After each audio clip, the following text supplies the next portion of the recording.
Bom dia a todos, bom dia amigos da internet. Mais uma vez estamos aqui para aprendermos um pouquinho mais através dos ensinamentos de Jesus, através do seu evangelho de amor, que nos vem ensinar tantas coisas boas. Agradecemos a todos aqui presentes e aos amigos da internet, a internet que está nos possibilitando levar a mensagem do Cristo a tantos locais distantes, muito além da nossa casa espírita, os nossos amigos que podem estar acompanhando a mensagem do Cristo, a mensagem de amor que Ele veio nos trazer. Vamos primeiro agradecer a espiritualidade que muito antes de estarmos aqui já veio preparar esse ambiente e vai nos ajudar, vai nos intuir para que possamos estudar, analisar da melhor forma possível essa mensagem que Cristo nos trouxe nesse evangelho que será feito hoje. Vamos pedir inspiração, pedir muita luz e muita paz a todos nós, e que essa paz se estenda por todos os nossos corações, irradie por todo o nosso planeta Terra nesses momentos tão difíceis que estamos passando. Momentos de muita provação, às vezes de muita dor, mas a certeza que Jesus está no comando de tudo e de todos. Nada acontece por acaso. Tudo tem um motivo. E nessa confiança, vamos pedir a Jesus permissão para iniciar essa reunião com a prece que Ele mesmo nos ensinou. Pai nosso, Criador nosso que estais nos céus e em toda parte, santificado seja o vosso nome. Venha a nós o vosso reino, e seja feita a vossa vontade, Pai, assim na terra, como em todos os mundos que criastes.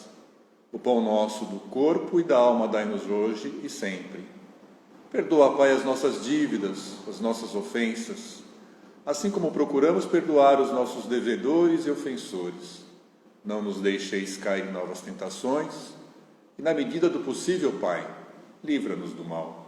Pois Teu são o poder, o reino e a glória, para todo sempre, que assim seja, graças a Deus. Hoje nós vamos falar sobre o capítulo 23. O capítulo 23 tem como tema moral estranha. Mais especificamente no item 7 e 8, deixai os mortos enterrar os seus mortos. Vamos primeiro ler o texto e depois tentar destrinchar item por item para ver o que a gente consegue entender. Então diz assim, no Evangelho de Lucas, capítulo 9, versículos 59 e 60, ele diz o seguinte: E a outro disse Jesus, segue-me.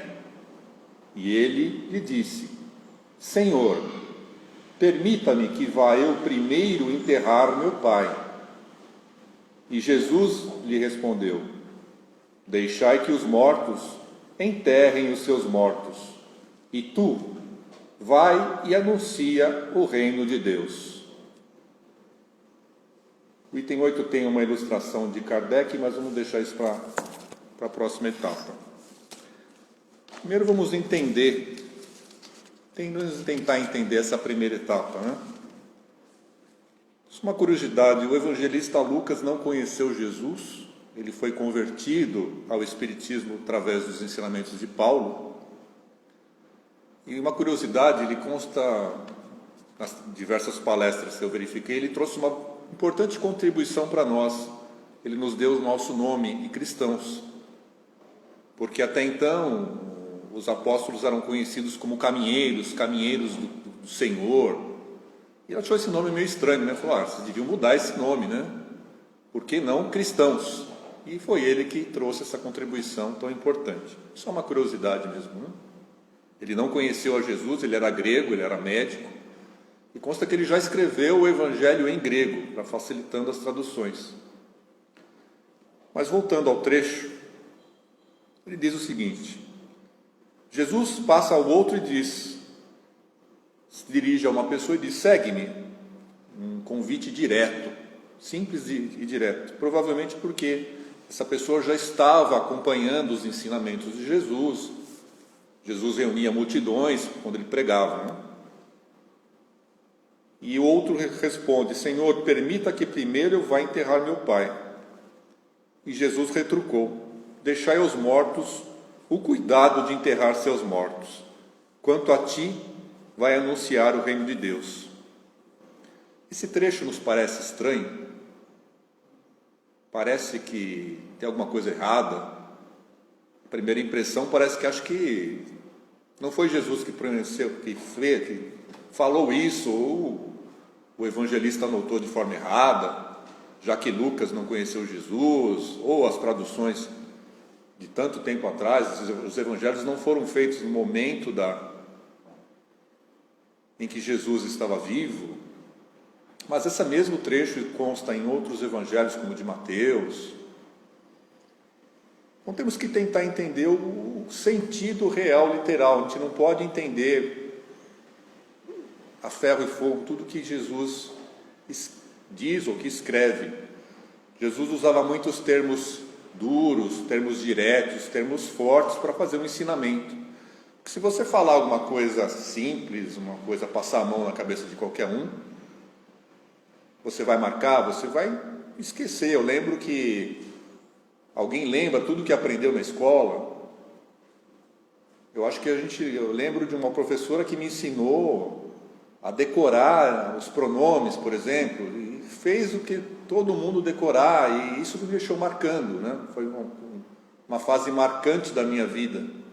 Daí até hoje eu lembro todos eles sem distinção. Então tem que ser algo marcante, algo forte, um ensinamento que vai nos trazer. Mas vamos tentar entender o que realmente Jesus queria dizer com essas frases. Para tentar entender um pouco melhor esse texto, a gente precisa avaliar o contexto com que ele foi colocado. Em alguns trechos, algumas outras palestras que eu para me preparar, a gente sempre assiste algumas palestras, né? Afinal de contas, eu sou, como todos nós aqui, somos aprendizes, né? Temos que avaliar pontos. E eles citam que existem passagens, existem 3 passagens como se fossem 3 candidatos a discípulos de Jesus, que naquela época, quando foi feito essas anotações, quando Lucas escreveu, Jesus tinha acabado de formar os seus 12 apóstolos, mais íntimos, tinha muitos seguidores, mas tinha aqueles grupos mais íntimos. E Jesus provavelmente identificou nesse jovem, que não cita esse nome, um certo potencial para segui-lo. Provavelmente ele tinha isso como missão. Só faltava realmente ele aceitar. Foi feito o chamado, e qual foi a resposta dele? Eu tenho primeiro que resolver um problema para poder... Ele não disse não, ele falou, sim, eu sigo, mas primeiro eu tenho que resolver um problema. Qual que era a alegação que ele deu? Eu tenho que enterrar meu pai. Estranho, porque primeiro ele estava junto com Jesus ali, escutando os ensinamentos. Se você tudo bem, recebe a notícia que seu pai foi enterrado, a primeira coisa que você vê, ele não estaria ali, né? Mas tudo bem, vamos supor que ele estivesse ali de passagem, e realmente tivesse essa necessidade. Será que Jesus iria impedir de ser tão impiedoso, de impedir que a pessoa fosse enterrar seu pai, um ente tão querido? Vocês imaginam isso? A gente, de repente, fica tentando refletir. Nós, vamos supor que fôssemos empresários. Eu sou empresário, vamos dizer assim, mas muitos de nós somos. Será que se um empregado nosso chegasse para a gente e falar, olha, eu recebi um telefonema, infelizmente meu parente próximo faleceu, eu preciso me ausentar. Será que nós seremos tão duros a ponto de dizer a ele, não, você não vai para casa cumprir o seu dever filial, mas você vai ficar trabalhando? Será que nós seríamos tão duros assim? O que vocês me dizem?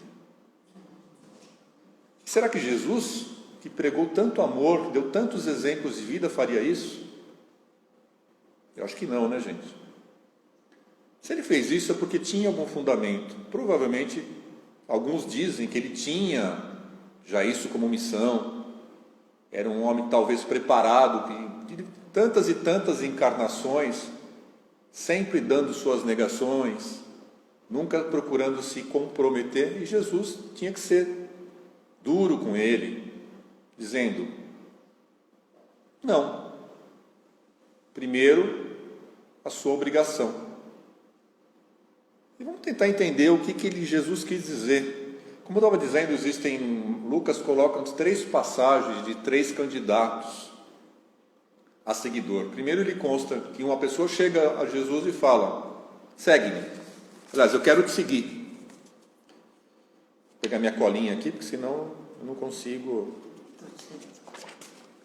lembrar de tudo, né?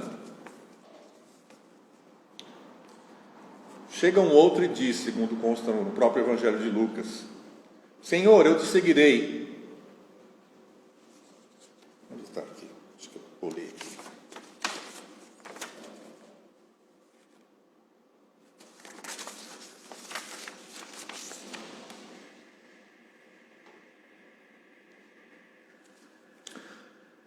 Mas Jesus estranhamente vira para ele e fala: olha, os lobos têm covis, os pássaros do céu têm ninhos, mas o Filho do Homem não tem aonde reclinar sua cabeça.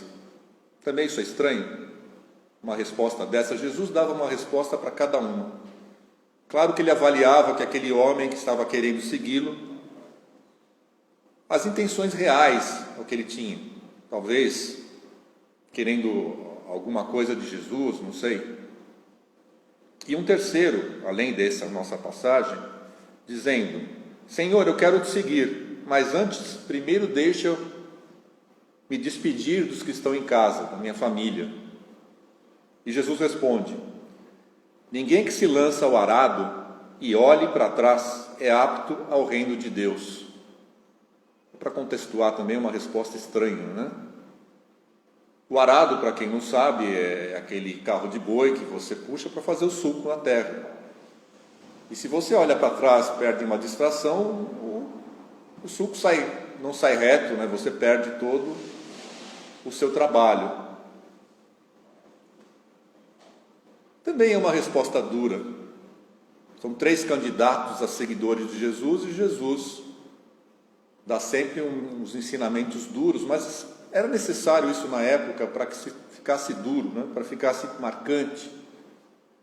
Jesus não perdia nenhuma oportunidade de ensinar, não porque ele queria prejudicar, forçar a gente, mas de repente, por diversas encarnações, nós sempre recuamos ao chamado de Jesus. Eu tenho certeza que ele também fez esse mesmo chamado para nós, e muitas vezes, será que nós aceitamos? Será que nós recusamos? Uma coisa a refletir.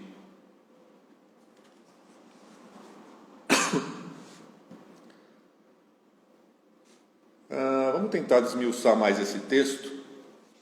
Deixai aos mortos o cuidado de enterrar seus mortos. Será que Jesus queria dizer que os mortos iam se levantar da tumba, iam pegar e enterrar a pessoa? Imagina aquela cena fúnebre assim, dos sepulcros sendo abertos e os mortos saindo para buscar a pessoa ali. Será que é isso que Jesus quis dizer? Acho que não, né? A gente vai precisar aí, então, socorrer, pedir ajuda a Emmanuel. Emmanuel, no livro Alma e Luz, nos diz o seguinte: um trecho do capítulo 9: há sempre numerosos mortos em nossa luta de cada dia, convocando-nos às preces da diligência e da bondade em favor de cada um. Mortos que sofrem muito mais do que os outros, aqueles que julgais sentenciados à cinza e à separação, a usuários que sustentam inertes em túmulos de ouro, a dominadores do mundo que se mostram distraídos em seus imponentes sarcófagos de orgulho fagaz, a juízes inumados em covas de lamas, a legisladores mumificados em terríveis enganos da alma, a sacerdotes enterrados sobre o catafalco adornado da simonia e administradores encerrados em urnas infernais de inconfessáveis compromissos, a jovens mortos no vício e velhos amordaçados no frio da negação, a sábios enrijecidos no gelo da indiferença e heróis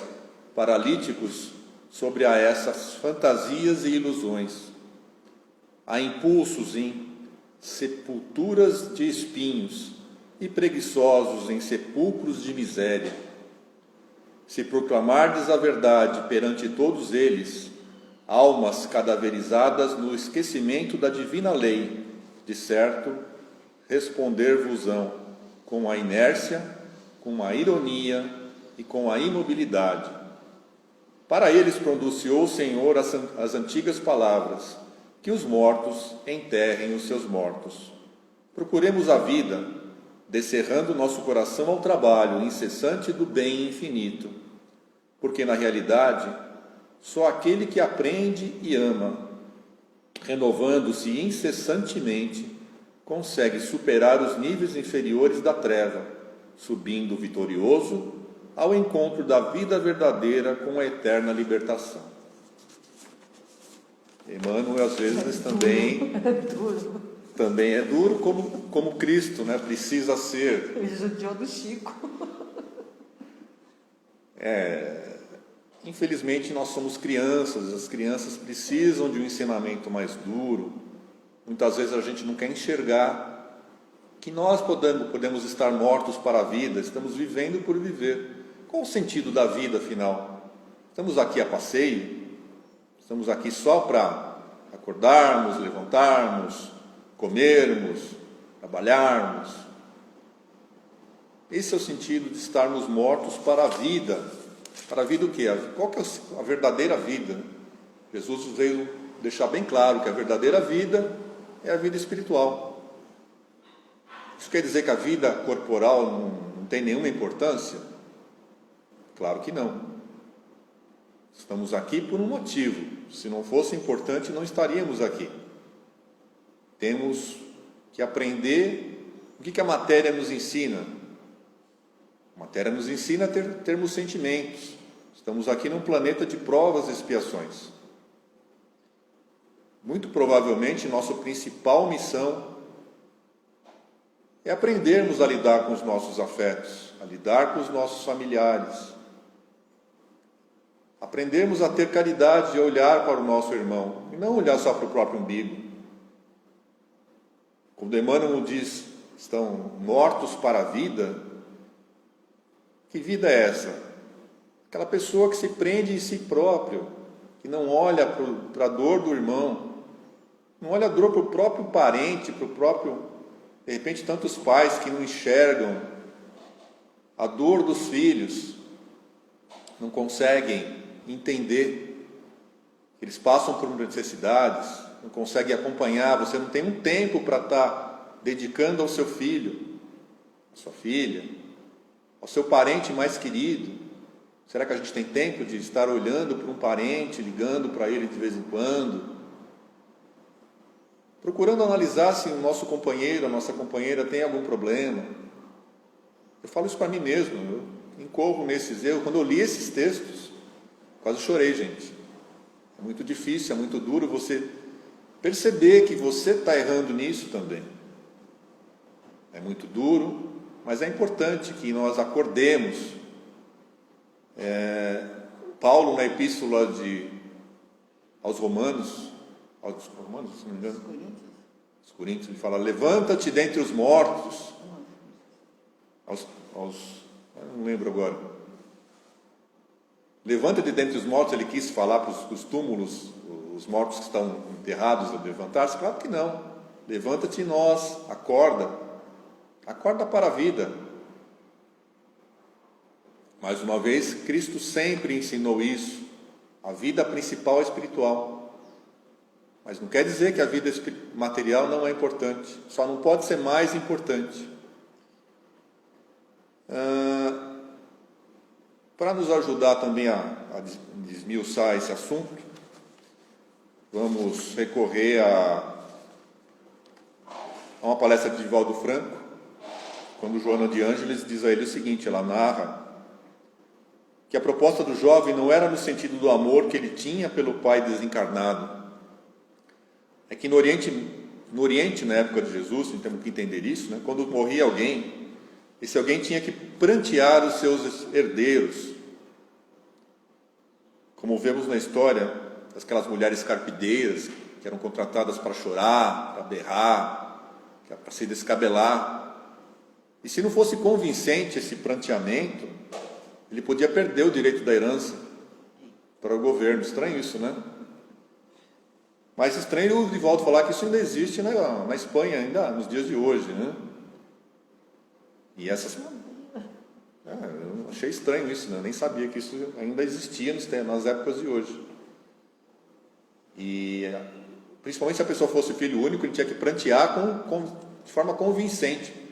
E esse jovem provavelmente queria, a intenção real dele era essa. Jesus sabia disso. Mas sabia também do potencial que ele tinha para talvez até se transformar num discípulo de Jesus.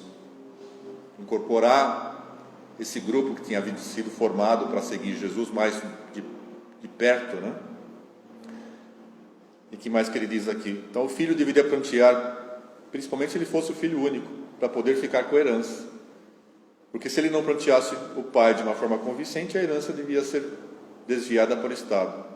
O interesse dele era conquistar a terra e o céu. Primeiro ele queria pegar a herança para se garantir, materialmente falando. Depois ele iria seguir Jesus. E nesse trecho ele fala que ele não voltou mais. Devido a essa resposta de Jesus, ele não retornou. Ele perdeu a oportunidade.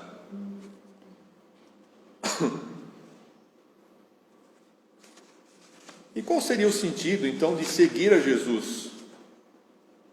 Será que é abandonar pai e mãe realmente? Ficar divulgando as máximas de Jesus, os ensinamentos em praça pública, como tantos irmãos nossos faz? Abandonar tudo e ficar divulgando só a mensagem do Cristo? Ou será que ele nos convida a internalizarmos esses ensinamentos, fazermos a nossa reforma íntima, procurarmos ser pessoas melhores e, através do nosso exemplo, divulgarmos essa mensagem pela nossa mudança? Pelo menos sempre aqui no Espiritismo a gente aprendeu que esse é o caminho escolhido. Não que os outros estejam errados, muitos são chamados sacerdotes a colocarem toda a sua vida em pró do Cristo. Mas cada um está no seu estágio, né? Cada um está no seu caminho. Muitas religiões trabalham de formas diferentes, todas têm o fundamento do Cristo. Algumas interpretam de uma forma, outras interpretam de outra. Mas o fundamento principal, que é a mensagem do Cristo, eu acredito que todas elas trazem. Felizmente, todos nós, como seres humanos, temos problemas. Somos muito ainda apegados à matéria. Felizmente, será que nós colocamos o Cristo como principal? Colocamos a vida espiritual como principal? Será? Indo um pouquinho além, eu procurei uma ajuda que vai nos esclarecer talvez um pouquinho mais, que é um diálogo que nos trouxe Humberto de Campos, através da psicografia de Chico Xavier, de um diálogo entre o discípulo Pedro e o próprio Cristo. Graças a Deus que vem nos ajudar a entender um pouquinho mais. Pedro, que também era como nós, não era muito diferente de nós, uma pessoa questionadora, ele que disse: Jesus, nós temos que perdoar 7 vezes, e Jesus disse: não, 70 vezes 7. Não, Jesus, eu vou te seguir de qualquer forma. Não, Pedro, calma, antes do galo cantar você vai me negar 3 vezes. Ele era mais ou menos como nós, não era muito diferente da gente. E ele, vendo esses ensinamentos de Jesus, ele volta para ele e fala: mestre, como conciliar essas palavras tão duras com as vossas anteriores observações relativamente aos laços sagrados que unem aqueles que têm afeto entre si, é compatível? É Pedro que pergunta a Jesus. E Jesus não demonstra nenhuma surpresa, já que ele conhece até mesmo os nossos pensamentos mais íntimos. Não temos nem que nos preocupar em dar desculpa, porque ele já sabe a nossa real condição. Quando a gente tem um impedimento real, ele já sabe, não precisa nem que a gente fale. Então ele vira para Pedro, que era antigamente já conhecido como Simão, né? Os santos da vida. Mas antes exalta que aquele que tem a verdadeira fé coloque o poder de Deus acima de todas as coisas, de todos os seres. Pedro não teve que abandonar sua família, que abandonar sua casa. Consta, como ele fala para aquele primeiro homem, vai morar com Pedro, inclusive. Ele até cura a sogra de Pedro, ele conta uma passagem, né, que estava com febre. Então, graças a Deus que tem esse retorno da espiritualidade, que até o próprio apóstolo Pedro teve essa dúvida, desse ensinamento duro do Cristo. Mas às vezes ele precisa ser duro. Vamos ter que refletir. Será que às vezes muitos de nós não somos chamados a estar seguindo a Jesus, estarmos fazendo a nossa reforma íntima? Será que aceitamos esse chamado?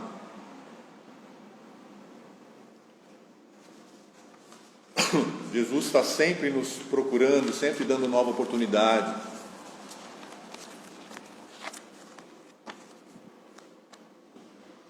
E vamos só terminando esse evangelho com a contribuição do Consolador, Kardec. Kardec diz no item 8 desse evangelho o que significam essas palavras: deixar que os mortos enterrem os seus mortos. As considerações precedentes já nos mostraram, antes de mais nada, que na circunstância em que foram pronunciadas, não podiam exprimir uma censura àquele que considerava um dever de piedade filial ir sepultar o pai. Mas elas encerram um sentido mais profundo, que só um conhecimento mais completo da vida espiritual pode fazer compreender. A vida espiritual é que realmente é a verdadeira vida, a vida normal do espírito. Sua existência terrena é transitória e passageira, uma espécie de morte, se comparada ao esplendor e à atividade da vida espiritual. O corpo é uma vestimenta grosseira que envolve temporariamente o espírito, verdadeira cadeia que o prende à gleba terrena, e de qual ele se sente feliz em libertar-se.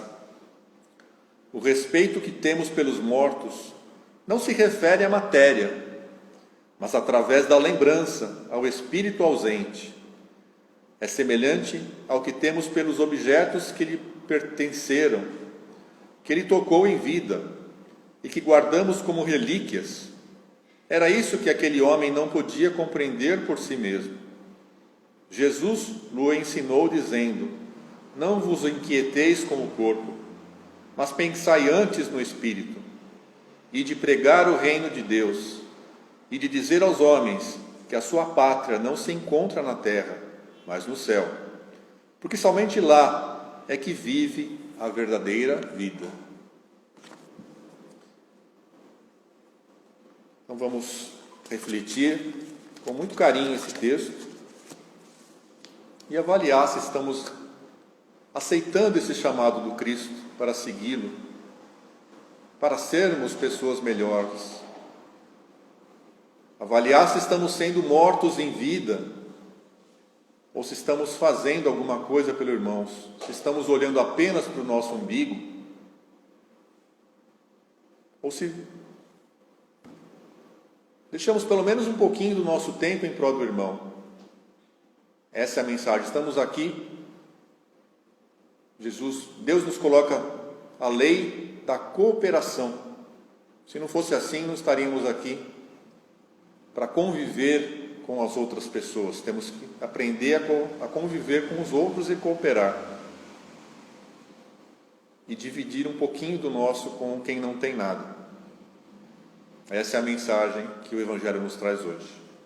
Agora eu vou passar para a nossa amiga Marisa, que vai passar a mensagem da noite. Marisa, se quiser dar uma contribuição, por favor. Noite não é de dia, então. Desculpa, Nós estamos está acostumado de noite? Nós estamos de dia ainda. Nós estamos de dia, né? Então, bom dia a todos, né? Bom dia ao pessoal da casa, eu já cumprimentei alguns. Bom dia ao pessoal que está aí no Instagram, né? Nos dando a oportunidade de estar nos acompanhando. Sejam bem-vindos, né? Retornando a casa, graças a Deus, né? Felizes, porque já saímos aparentemente da fase vermelha, né? Da Covid, já estamos com permissão assim, restritas, né? Mas estamos aqui. Isso nos traz muita alegria no coração, por causa que a gente sempre espera da passagem do ano, no ano novo, ou um novo ano, né? Como a gente, é a pergunta, da renovação, né? Então a gente viu toda essa transição, todo esse movimento que ocorreu conosco, o planeta, durante o ano passado, e estamos assim meio assim muito tensos ainda, né? Muitos de nós estamos sentindo esse reflexo dessa tensão que existe no planeta. Então, passamos um ano, o calendário virou, né? Porque fomos nós mesmos, homens, para termos o sentido do tempo, inventamos o calendário, e aí fica a pergunta, né? Quando na mudança de um novo ano, existe sempre uma preocupação de nós nos sentirmos o que vai acontecer durante o ano, né? O que vai trazer esse ano, cheio de expectativas, temos boas notícias, que a vacina está aí, enfim, a gente está trazendo muitas perspectivas de otimismo. Existe essa necessidade de todos estarmos vibrando nessa energia, né, que está entrando, da confiança divina, né, que existe um comando geral, né, no universo. Nós não estamos soltos aqui no planeta Terra, abandonados. Recebemos a visita importantíssima que o Pai nos enviou. Eu fico pensando se em alguns planetas existiu esse privilégio que a Terra recebeu um espírito tão iluminado como Jesus, né, que veio trazer tantas informações. Essas informações deste capítulo tão interessantes e difíceis de compreendermos, né? O que ele estava falando, né, com essas palavras tão duras, né? Mas ele estava trazendo informações importantes para nós não ficarmos presos aqui nessa vida material que tanto nos encanta. Encanta assim a gente. Nós sentimos tão apego nessa parte aqui da Terra e ficamos preocupados quando algo sai diferente do previsto, né? Sai um pouquinho daquilo que a gente está acostumado, né? Então a gente fica muito apreensivo, muito preocupado, né? E o chamado que Jesus colocou o tempo todo é que nós deixássemos o velho homem que existe dentro de nós, né? Um velho homem. Nós somos aquele velho homem lá ainda, trazendo reflexos do período tão difícil que a Terra teve, né? Tantas transformações físicas da Terra nos períodos mais atrás, como o homem se adaptando ao novo mundo. Nós estamos hoje, tanto no aspecto físico da Terra, como no aspecto nosso emocional, nós estamos ainda se adaptando ao nosso planeta. E toda mudança, toda ruptura traz dificuldades para a gente enfrentar. São mudanças que a gente fala, meu Deus, eu não tenho capacidade para vencer esse momento que está ocorrendo na minha vida. Uma simples questão particular dentro da nossa família, alguma briga, algum mundo, esses tipos de conflitos a gente se perde. Então, o chamado do Cristo, ele é tão presente para nós nos renovarmos, né? No entendimento cristão, que Lucas, né, colocou esse nome para nós, que somos os seguidores do Cristo, né? Estamos tentando compreender o que ele veio nos trazer para a humanidade, para a gente fazer a diferença aqui na Terra. Estamos rastejando? Estamos sim, né? Mas é um novo tempo. Então, cada mudança de calendário, para a gente parece que é uma coisa assim, nossa, o que vai ser a expectativa? Mas a gente está mudando constantemente. Tanto o nosso organismo físico, como o planeta Terra, a gente vê as mudanças climáticas ocorrendo constante. Então, o que ocorre aqui no planeta externamente, ocorre conosco internamente. É todo dia essa mudança está exigindo da gente, né? Então, o convite que Jesus veio naquela época trazer é que nós, essa humanidade está aqui, fôssemos inovadores, né? E até hoje, quantas mudanças? A gente fez muitos progressos na parte intelectual do homem, na parte de todo o intelecto. Espiritualmente, sim, nós evoluímos, nós somos uma humanidade já melhorada. Parece que não, mas a gente fala, não, mas tem tanta gente perdida nesse momento. Mas assim, nós já estamos bem diferentes da época de Jesus. Aquele velho homem, nós já evoluímos muito, gente. Tanto na parte de tecnologia, a gente está vendo aí o avanço, mas nós já melhoramos, né? Então que a gente não se sinta tão assim, falar assim, meu Deus, não consegui avançar nada. Conseguimos sim, já estamos aqui compreendendo, tentando entender o que ele trouxe, né? Então o convite foi, o adeus o homem velho, né? No dia 31 lá, que vai aquele homem velho, que cheio de dificuldades, cheio de coisas pesadas dentro da gente, e que chegue um feliz novo homem. Essa é a promessa que a gente fica lá, né? Agora nem tanto, porque o pessoal foi até as praias, mas vamos ver, soltar flauta. O que a gente fez? Foi uma pergunta assim, que eu estava pensando na passagem do ano, né? Ao término sempre do ano novo, né? A gente deseja um feliz ano novo, né? O que representa a felicidade para nós homens aqui na Terra? Na verdade, esse é um questionamento que nós estamos ainda buscando, e muitos aqui não estão nem participando desse momento, não querem nem pensar nisso. Deixa a vida rolar, né? Deixa aí a vida passando, né? Para nós, muitos seria a paz, a saúde, dinheiro no bolso, para alguns, né? O emprego hoje tão necessário, né? Há uma colocação de crescimento profissional, pessoal, né?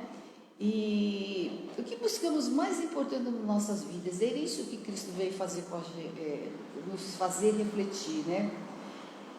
Nesse novo ano que a gente pede, a gente deveria pensar assim, que versão atualizada eu deveria ter de mim esse ano? A versão atualizada dos softwares, né? Da tecnologia, mas de nós mesmos, né? Que versão atualizada eu vou me propor este ano, né? Precisa ser o que está muito velho dentro de mim. Vocês já pensaram assim? O que está muito velho dentro da gente?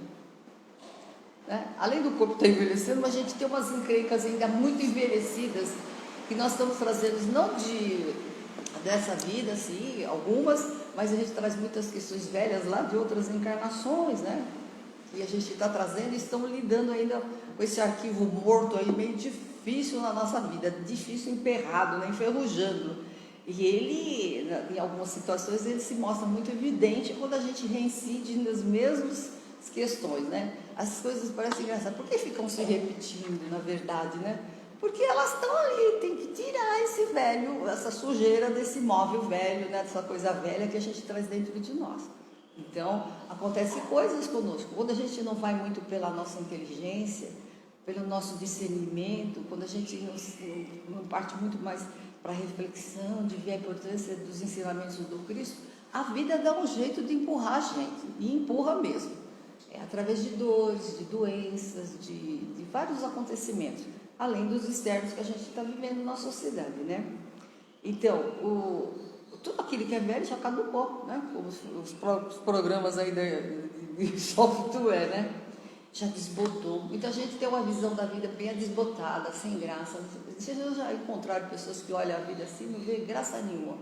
Nossa, não aprecia uma flor, um canto de um pássaro, estou ouvindo um canto de um pássaro, não observa uma árvore que está tão frondosa e tão bonita.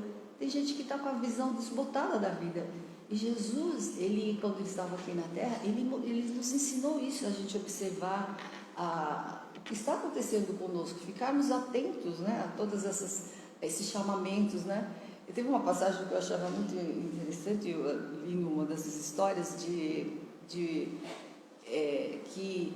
ele estava caminhando com os apóstolos numa região que eles andavam a pé naquele momento, então eles encontraram um cachorro na estrada, ao longo da estrada, muitos já conhecem a história, que o cachorro estava já, né, se decompondo, o cheiro insuportável, os apóstolos recuaram, se afastaram, né, e Jesus foi ali, se aproximou, e um dos apóstolos chamou, mas mestre, né, por que o senhor está observando esse animal, né? E ele falou assim, ver os dentes, né, que meu pai criou, né, que deixou, né, ele viu. Jesus sempre pegava uma oportunidade de ver o melhor da vida, coisa que nos falta ainda, essa tarimba nossa, sabe, essa coisa da gente ver Bom, diante de todo esse caos, o que é que tem de lindo aqui? Lógico que a gente não pode ter a visão que está tudo perfeito nesse momento. Nós estamos passando um processo de crise no planeta, sim, e individual, do coletivo, né?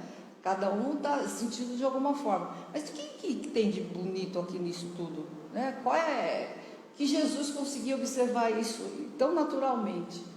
Então, ele via o lado bom das coisas. Era o que ele via. Ele olhava um ser e ele via que tinha potencial naquela pessoa, que nem você colocou desses irmãos que foram... se aproximaram do Cristo e deixaram aquela oportunidade de sair. Mas Jesus via em cada um um potencial muito maior daquilo que ele estava brilhando naquele momento. A pessoa estava ofuscada, mas existia uma coisa muito melhor. É difícil quando a gente olha para alguém que nos fere, que nos agride, que nos machuca o coração, a gente olhar dentro daquela pessoa, nos olhos da pessoa e ver se ela tem alguma coisa de boa. É difícil, mas a gente pode fazer isso sim, esse movimento do que o Cristo conseguia observar naquele ser humano, como os outros também fazem da gente, né? A gente tem a impressão que só a gente que observa, mas os outros também nos observam e vê algumas coisas que eles não nos apreciam em nós, né? Dificuldades vamos ter? Sim, mas o novo sempre vem. Essa é uma realidade, né? O novo sempre vem. O homem velho seria, como fala, muitas previsões foram feitas aí ao longo da humanidade, né? Eu lembro que em 2012, quando o ano estava se aproximando de 2012, existia uma questão do calendário maia que colocava fazendo previsões sobre a humanidade. Não sei se vocês se recordam, né? Então assustou a população. E através da doutrina, né, através das escrituras, né, que foram feitas, deixadas por esses irmãos após Jesus, né, eles trazem no capítulo 13, aí é Marcos, né, um jovem que acompanhou Jesus na época. Ele era filho de uma das mulheres que acompanhavam Jesus, Maria, né, cria Marta. Não a Marta, irmã de Lázaro, mas uma muito próximo da família de Jesus. Marcos era um jovenzinho e ele acompanhou Jesus naquela época que ele estava na região da Galileia, depois na Judéia, e ele deixou o evangelho, né, segundo Marcos. E ele fala no capítulo 13, né, que seus discípulos, que aconteceriam grandes mudanças, né? Olha, isso já estava lá, né? Já vem trazendo na Terra. Aconteceriam grandes mudanças no planeta através do tempo. E nos parece que estamos vivendo momentos de alterações na estrutura da Terra, provocando catástrofes em muitos países. Será o fim do mundo, né? Então a gente tem visto isso. A Terra sempre teve essa movimentação de acomodação em cada localidade do planeta de fenômenos naturais. Mas assim, será o fim do mundo material? Não será os momentos previstos por Jesus no Evangelho, pelos Espíritos, no terceiro milênio, né? A gente vem pegando a doutrina dos Espíritos no livro da Gênesis, né? Eu tenho até ele aqui, o livro da Gênesis, capítulo 18, é o último capítulo, né? Quem tem a oportunidade de ler a Gênesis, gente, o pessoal fala, a Gênesis é um livro muito difícil de ler. Ele é difícil de ler, mas não deixa de ser compreensível para nós. Nós não estamos com dificuldade de compreender o que Kardec estava falando em 1869, ou 1869 foi que não lembro se foi Gênesis, em 1869. Então tem lá, nesse último capítulo, os tempos são chegados. Tá lá, duas divisões de dois tópicos muito importantes: os sinais do tempo e a geração nova. Olha que legal, tá aqui pra gente. 5 minutos que eu não estou lendo. 5 minutos. Então, para quem tem interesse, é muito importante de se dirigir a esse livro e entender a nova geração que está saindo. Gente, quando a gente está diante de uma praia, quem teve a oportunidade de ver um anoitecer ou amanhecer, que vai muito cedo na praia, né, vê a transição do dia e da noite. Então, o que vai vendo no horizonte, no mar, a noite se despedindo e o dia chegando. Esse é o momento que nós estamos vivendo aqui na Terra hoje. Esse momento da mudança.